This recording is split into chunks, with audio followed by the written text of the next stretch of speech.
Horror कहानियां थी। खून की प्यास पार्ट 2। और उसके बाद वो जंगल एक बार फिर से सुमन की चीखों से गूंज उठा। लेकिन आज की रात सुमन की चीखों को सुनने वाला वहां पर कोई भी नहीं था। अगर वहां पर कोई मौजूद था तो बस हरिया, जो कि अब एक भेड़िए में बदल चुका था। सुमन के बालों को पकड़कर घसीटते हुए वो जंगल के बीचों बीच एक जगह पर ले जा रहा था। अगली सुबह गांव में। अरे भाई, पता नहीं क्या बात है, अपने गांव का हरिया किसान और उसकी पत्नी सुमन दोनों गायब हैं। दोनों का कोई अता पता नहीं। अरे कैसी बातें कर रहे हो भाई, ये कब हुआ है? अरे पूरे गांव में खबर फैली पड़ी है। कल रात को दोनों खेत की तरफ जा रहे थे, लेकिन लौटकर आए ही नहीं। तो हो सकता है अपने खेत पर होंगे। पूरा गांव ढूंढ कर आया है भाई। जानते हो क्या मिला वहाँ पर? क्या हुआ भाई? क्या मिला? बताओ हमें, क्या मिला? अरे हरिया की पत्नी सुमन के कपड़े पड़े हुए थे। शरीर का एक एक कपड़ा फटा हुआ झोपड़ी के बाहर पड़ा था, लेकिन दोनों पति पत्नी का कोई पता ठिकाना नहीं था। अरे भाई, लेकिन उसका जो दोस्त है ना रामू किसान, उससे पता करके आते हैं ना। अब तक तो दोनों साथ ही खेत पर जाया करते थे। हाँ, हमें उसके घर जाना चाहिए भाई। चलो चलो वहाँ चलते हैं, चलो। वो सारे लोग रामू के घर पर पहुंचते हैं। रामू अपने घर के बाहर बैठकर हुक्का पी रहा था। आज सारे के सारे लोग टोली बनाकर मेरे घर क्यों आ रहे हैं? क्या कोई मर गया क्या भाई? अरे कैसी बातें कर रहे हो? तुम्हारा सबसे अच्छा दोस्त हरिया और उसकी पत्नी गायब है और तुम यहाँ बैठकर हुक्का पिए जा रहे हो हैं? रामू ने अजीब सी नजरों से उन सब गांव वालों की तरफ देखा, जिसकी वजह से वो लोग एक बार के लिए डर गए। गायब है? अरे गायब नहीं है, मुक्ति मिल गई है। उन दोनों को मुक्ति मिली है। इस दुनिया में आकर हर इंसान पाप करता है और उसे उसके पापों के लिए मुक्ति मिलना बहुत जरूरी है। अरे ये कैसी बहकी बहकी बातें कर रहे हो भाई, हैं? और इसका चेहरा अजीब सा क्यों लग रहा है? लगता है दोस्त के मरने का गम बैठ गया है। पागल हो गया है शायद ये पागल। ये बात सुनते ही रामू चीख कर जोर से चिल्लाते हुए कहता है, पागल मैं नहीं हूँ, पागल तुम सब हो। और ये शैतानी जंगल अब तुम में से किसी को नहीं छोड़ने वाला, सबको खा जाएगा। याद रखना मेरी बात। शैतानी जंगल? कैसा शैतानी जंगल? लगता है रामू पागल हो चुका है। हमें यहाँ से चलना चाहिए भाई। चलो चलो चलो। तभी रामू की पत्नी बाहर आती है। नहीं, आप लोग इनकी बात का बुरा मत मानिए। 2 दिन पहले हरिया के साथ खेत पर गए थे। जब से वहाँ से आए हैं तब से ऐसी ही बातें कर रहे हैं। भगवान जाने ऐसा क्या देख लिया उन्होंने, खेत में कुछ भी बड़बड़ाते रहते हैं। लेकिन गांव के लोगों ने कमला की कोई बात नहीं सुनी और वो सब वहां से चले गए।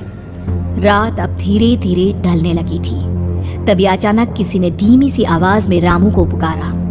रामू, आ जाओ, मैं तुम्हारा इंतजार कर रहा हूँ। और सुनो, अपनी पत्नी को साथ लेकर आना, नहीं तो काम अधूरा रह जाएगा। ये आवाज सुनते ही रामू के चेहरे पर शैतानी मुस्कुराहट आ जाती है। वो धीमे कदमों से अपने घर के अंदर आता है। क्या हुआ? तबीयत ठीक है ना अब आपकी? मैं तुझे अपने साथ खेत पर ले जाने आया हूँ, चल। मैं तुम्हारे साथ कहीं नहीं जाने वाली।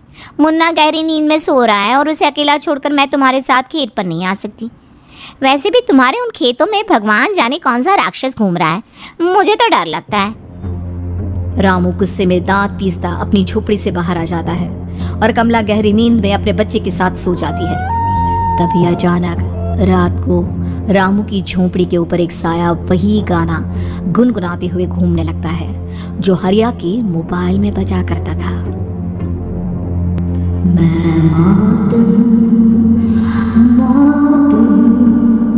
मौत जो बसनी चारों, जो आएगी कहीं से निगल जाएगी सबको। मैं मौत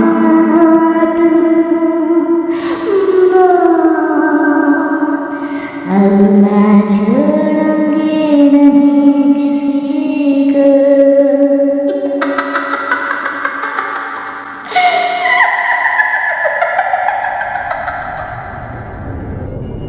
ये आवाज सुनकर रामू की पत्नी कमला की आंख खुलती है और वो देखती है कि उसका मुन्ना अपनी जगह से गायब था।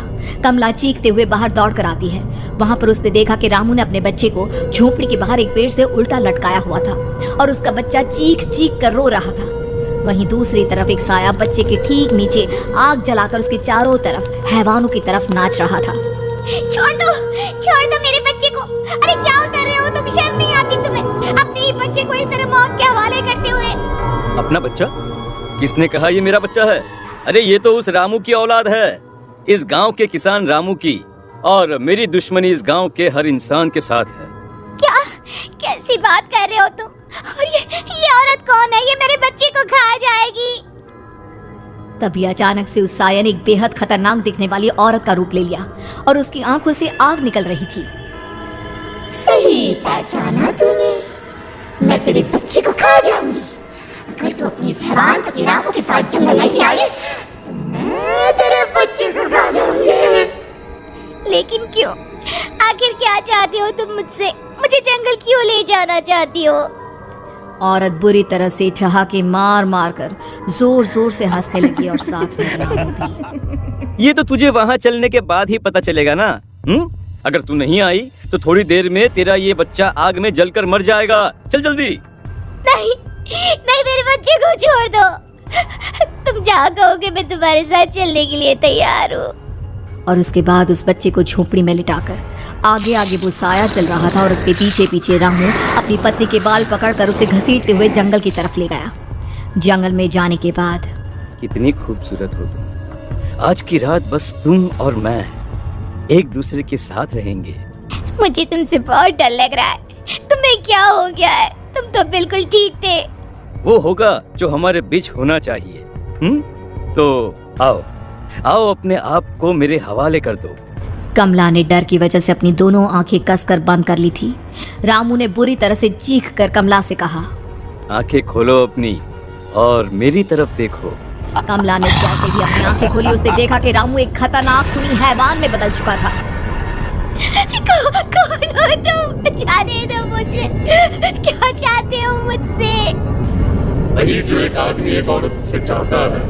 मैं तुम्हारा पति रामू नहीं बल्कि इस जंगल का एक भेड़िया हूँ और आज की रात तुम्हारे खून से अपनी प्यास बुझा जाऊंगा। और उसके बाद वो जंगल कमला की दर्दनाक चीखों से गूंज उठा।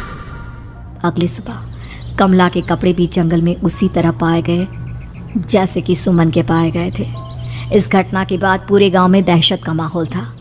अपने माँ बाप की मौत और गांव में हो रहे इस तरह की घटनाओं की खबर सुनकर किशन शहर से गांव लौट आया था। अपने माँ बाप की बेदर्द मौत की वजह से वो बहुत परेशान था।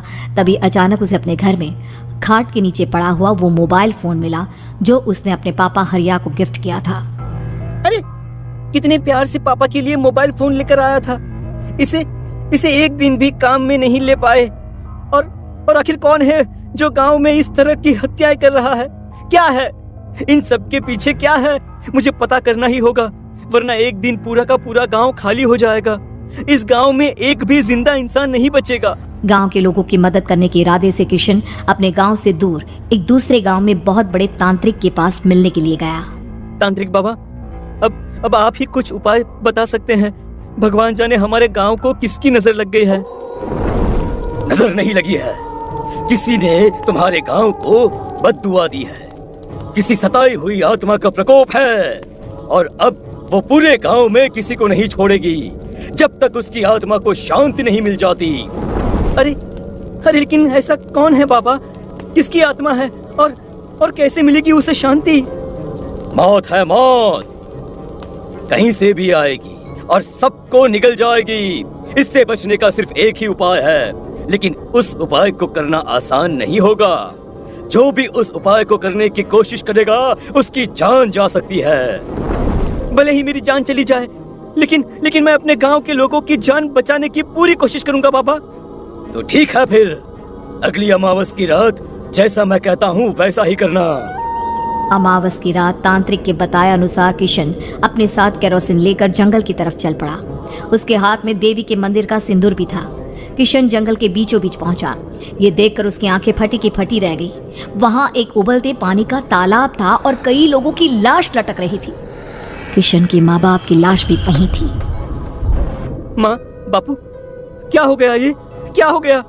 तभी वहां पर एक औरत और आदमी आते हैं। उन्हें देखकर किशन चौंक जाता है। गोपाल काका, आपकी तो 5 साल पहले मौत हो गई थी। और निर्मला काकी, आप? मौत तो हो गई थी, लेकिन तुम ये नहीं जानते कि हमारी मौत कैसे हुई थी। क्या कहना चाहते हैं आप? कुछ नहीं, बस ये जान लो कि अब इस गांव में कोई जिंदा नहीं बचेगा। लेकिन क्यों काकी? क्योंकि 5 साल पहले इन गांव वालों ने मुझे डायन बताकर पत्थर मार मार के मार डाला। मेरी कोई गलती नहीं थी। गांव का एक बच्चा क्या लापता हुआ, सारा इल्जाम मेरी पत्नी पे डाल दिया।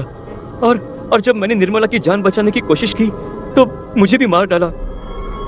आपके साथ ये बहुत गलत हुआ काकी, लेकिन आप जो कर रहे हैं वो भी सही नहीं है ना? तुम यहाँ से चले जाओ, वरना तुम भी नहीं बचोगे। हमारी आत्मा पिछले 5 साल से मुक्ति के लिए भटक रही है। चले जाओ यहाँ से। मौका देखकर किशन सिंदूर उन दोनों के ऊपर डाल देता है। उनका शरीर जलने लगता है और वो भयानक तरीके से चिल्लाने लगते हैं। अगले ही पल किशन उनके ऊपर कैरोसिन डाल देता है और वो दोनों जल जाते हैं। किशन अपने माँ बाप और दूसरी लाशों का अंतिम संस्कार करवाता है और अपने घर लौट आता है। लेकिन वो अभी भी इस बात से अनजान है कि मोबाइल अभी भी बज रहा था। मैं मौत